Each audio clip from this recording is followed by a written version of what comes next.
जी viewers, आज Germany के दो बड़े सूबों में यानी कि बवेरिया, जिसे जर्मन में बायन कहते हैं और इंग्लिश में बवेरिया कहते हैं, और हेसन में, इन दो सूबों में इलेक्शंस हुए हैं सूबाई असम्बली के। बवेरिया का दारुल खिलाफा है म्यूनिख और हेसन का दारुल खिलाफा है फ्रैंकफर्ट।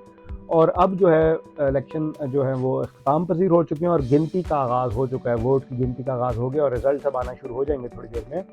तो थोड़ा सा आपको बताते चलें कि इलेक्शन होता क्या है, कौन सा इलेक्शन हो रहा है। सूबाई असम्बली के इलेक्शन हो रहे हैं। तो जर्मनी के 16 सूबे हैं, तकरीबन तमाम सूबों के इलेक्शन मुख्तलिफ अवकात पे होते हैं।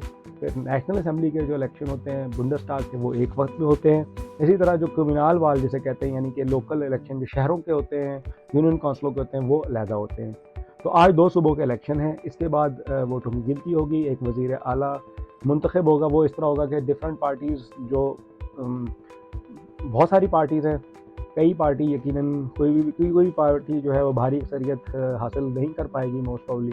फिर 2-3 पार्टियां जो हैं वो मिलकर हुकूमत बनाएंगी और एक वज़ीर आला मुंतखब करेंगी और इस तरह फिर एक हुकूमत आ जाएगी। और कौन कौन वोट का हक रखता है? तमाम जर्मन शहरी जो कि जिस सूबे में इलेक्शन हो रहा है उसमें रहते हो और उन्हें रहते हुए 3 माह की मुद्दत हो चुकी है, वो वोट डाल सकते हैं। तो इस तरह वो लोग सूबाई असम्बली इस तरह जो है बन जाती है और फिर वो लोग उस सूबे के हवाले से जो भी फैसले होते हैं और नए कवानीन हैं वो वहाँ पे मुरतब किए जाते हैं। प्रोसेस में इस तरह होता है कि आपके पास 4 वोट होते हैं बेसिकली। आज जब मैं गया तो मेरे पास 4 वोट थे। एक होता है आपका यानी कि सूबाई असम्बली के बेसिकली 2 वोट होते हैं और 2 बेसिरक्सटाग जिसे कहते हैं, वो उससे नीचे एक असम्बली होती है जो मुख्तलिफ सोशल चीज़ों को डिस्कस करती है। अच्छा, यहाँ पे थोड़ा सा बताते चलूँ कि सूबाई असम्बली के 2 वोट क्यों होते हैं। एक वोट होता है कि आपके हलके से जो डायरेक्ट कैंडिडेट है उसका वोट, और दूसरा वोट होता है पार्टी का, जिसमें आप एक लिस्ट होती है, पार्टी की लिस्ट, उसमें से आप बंदों को चूज़ करते हैं। या फिर आप एक बंदों को इनफरादी तौर पर चूज़ करें कि कुछ बंदे आपने एक पार्टी के चूज़ किए, कुछ दूसरे के, कुछ तीसरे के, या फिर एक ही पार्टी के ऊपर टिक लगा दें। तो फॉर एग्जांपल एक तो डायरेक्ट कैंडिडेट्स हैं जो आपके हल्के से कोई एक बंदा चूज़ होगा।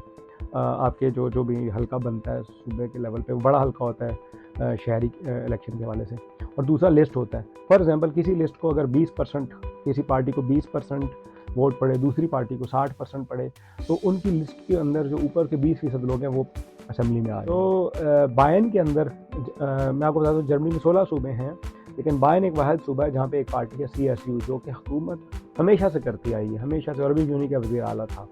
और ज़्यादा चांस यही है कि वही पार्टी फिर से हुकूमत बनाएगी, लेकिन रिज़ल्ट आएंगे तो उसके बाद पता चलेगा कि आगे किस तरह से चीज़ें डेवलप होती हैं। तो हमारे साथ जुड़ी रहिएगा, कमेंट ज़रूर कीजिएगा, अपनी राय दीजिए कि आप लोग क्या सीखना चाहते हैं, क्या जानना चाहते हैं, आपको इसमें से कितनी इन्फॉर्मेशन थी। हम डिटेल्स में ज़्यादा नहीं गए क्योंकि हम चाहते हैं कि आपको आहिस्ता आहिस्ता थोड़ी थोड़ी करके इन्फॉर्मेशन देते रहें और आप सीखते रहें। हमारे साथ रहिए। देसी दुनिया जर्मनी को वीडियोज़ को शेयर करें, सब्सक्राइब करें और हमें फीडबैक ज़रूर दिया कीजिए कि हम और क्या मवाद आपके लिए लेकर आए। शुक्रिया। अस्सलाम वालेकुम।